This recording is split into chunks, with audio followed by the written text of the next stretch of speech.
Samantala mga kabombo, ihabol lamang natin itong balita na ito. Good vibes muna tayo. Cebuano na anak ng isang cashier ay top-notcher. Yan sa October 2025 Electronics Technician Examination, Divine Intervention susi raw ng kanyang tagumpay. May panayam ang Star FM Cebu.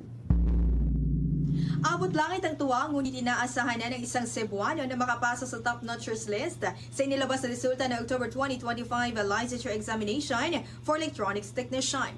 Si Ace Braille Ilustrisimo na tubong Liloan, Cebu at nagtapos ng magna cum laude sa Cebu Institute of Technology University ang siyang top-notcher na may 92% rating. Sa eksesibong panayam ng Star FM Cebu kay Ilustrisimo, masayang ibinahagi nito na kahit pa man sa hirap na dinanas nito, pag-aaral man, sa personal na buhay maging sa pagre-review, hindi ito naging hadlang sa pagkamit ng kanyang pangarap. Sinabi pa ng 23 anyos na binata na noong unay goal umano nitong mag-rank 3, ngunit malaking biyayang ipinagkalob ng Diyos sa kanya at naging top-notcher. Maliban sa motibasyon nito sa kanyang pamilya at profesor, malaki mo ng epekto ng divine intervention sa kanyang pag-aaral, kaya't may tuturing din niya itong inspirasyon. Dagdag pa nito na kahit pamananak siya ng isang cashier, ay ipinagmamalaki niya ito sa lahat dahilan upang siya ay maging isang ganap na engineer. Ibinahagi pa ng binata na ang teknik sa kanyang tagumpay ay ang puspusang pag-aaral, focus at determinasyon dahil ito rin anya ang magsisilbing pundasyon sa magandang kinabukasan. Payo naman ito sa mga nangangarap at sa mga nagbabalak na kumuha ng board exam na huwag sumuko at magpatuloy sa laban na sinimulan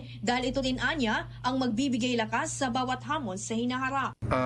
Ang message ko po sa mga students na nagbabalak mag-ECE is just follow your heart and don't be afraid of the challenges or trials that na pwede mong ma-encounter along the way, because at the end of the day, any course naman po meron po talagang trial, hindi lang sa engineering, and that is actually okay because it's actually part of the process.